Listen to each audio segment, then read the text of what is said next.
Dear Pisceans, I don't know why this was happening. I don't know. But because of the video that I just made about the Venus retrograde, and I don't know why this camera is doing this, but sometimes it kind of stops at the very end and then there's a little short piece after that. And I'm going to investigate why. But I thought Pisces is the sign, it's always the latest in the zodiac.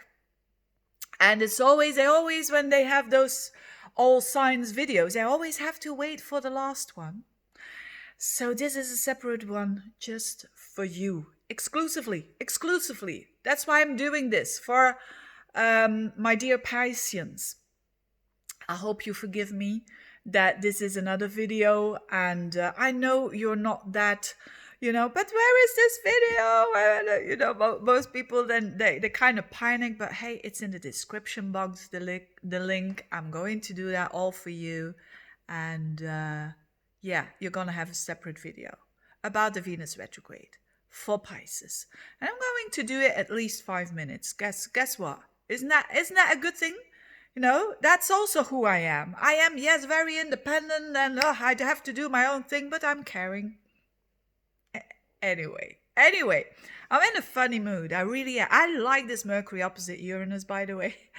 But I think people who have that natally, they can run into trouble.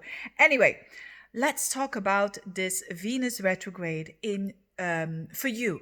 So where is this happening, dear Pisces? Where is this happening for you in your horoscope, and how you're going to deal with it? Well, first of all, we have to look at Pisces and Capricorn. Pisces and Capricorn go well with each other. So you won't be one of those signs who have a bit of a harder time. The signs that have a bit of a harder time, so if you have like your moon or maybe your ascendant around 11 degrees or 26 degrees of Libra, Capricorn, Cancer, and Aries, you could feel it very, very challenging. But again, in general, this is a very nice Venus retrograde for the Pisceans, absolutely, and one that is less difficult and less, you could say, harder to work on. Now, but it is Venus retrograde, so there is some reassessment to do. And it's also, the whole month of December with Pluto, so there is transformation as well.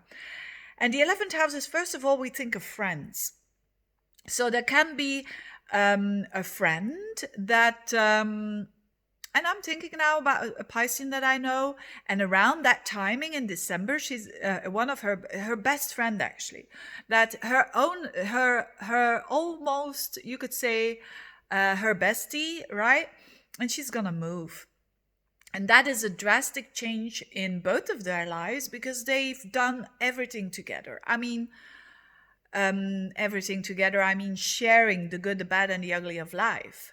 And now she wants to, her friend, the Piscean's friend, they're both Pisceans, by the way. And so she wants to start a new life, right? And but it's hard. It's hard to let go of such a good friend because they have given you so much support, and it's both ways. Now, this is an example because, of course, Pluto only takes away because something really new needs to come in. And that is the universe that knows what is best. And it's not that this is a bad friend and it stops, because it's a taboo thing, right? We think that relationships, always they need to think about, they have to stay and for no matter what and blah, blah, blah. But here you could say, yes, this separation is hard. It's going to be a bit painful, to say the least. But trust and know that the universe knows. There's going to be so much more space for new people coming in that are not better than that friend that goes away, but that are much more now karmically aligning with you. So be open for that. So surrender to this. And if there's one thing that I have learned from Pisceans, well, still learning, is surrender. You can do that very, very good. You're good at that. Unless you have like a moon in Scorpio or something. But anyway, so So yes, that could be it's one example, but it's how this energy can play out. Or maybe when it comes to love, let's say you're single, you have a very good friend, and you want to get out of the friend zone. This is the moment, for better or for worse, going for the truthfulness. It's better to know that this person is not, for instance, wanting me in a, or only wanting me in a platonic way, and then being able to deal with that. Or the other way around, maybe this person does want something more with me, but then you see, these are the stories that a Piscean can encounter with this Venus retrograde. I'm going over the 5 minutes, so you're good. You're good. I'm seeing here. But another level is objectives for the future.